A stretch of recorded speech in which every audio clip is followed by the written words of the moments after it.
কারির মাতা পিতা সুখে রাইখো কবরে, নূরের টুপি মাথায় দিয়া উঠাইও হাসরে।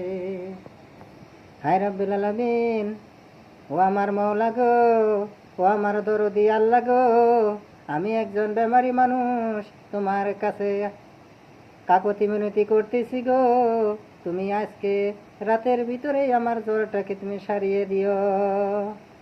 হায় রাব্বুল আলামিন, তোমার 99টি নাম গো মওলা। তোমার নাম গাফফার, তোমার নাম মালিক, তোমার নাম সাত্তারু, তোমার নাম ইয়াকু।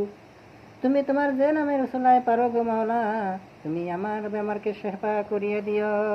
আত্মীয় স্বজন, মা বাবা, ভাই ব্রাদার যারা যারা বেমারে ভুগতেছে গো মওলা, তাদের বেমারকেও তুমি শেফা করিয়ে দিও। তুমি ডাক্তারের ডাক্তার, কবিরাজের কবিরাজ গো মওলা। তোমার উপরে কোনো ডাক্তার নাই, তোমার উপরে কোনো ব্যারিস্টার নাই। তুমি নদীকে পাহাড়, পাহাড়কে নদী করতে পারো। তুমি ফকিরকে বাদশা, বাদশাকে ফকির বানাইতে পারো। হায় রাব্বুল আলামিন, তোমার হাবিব কত না কষ্ট করে দিন ইসলামকে প্রতিষ্ঠা করেছে।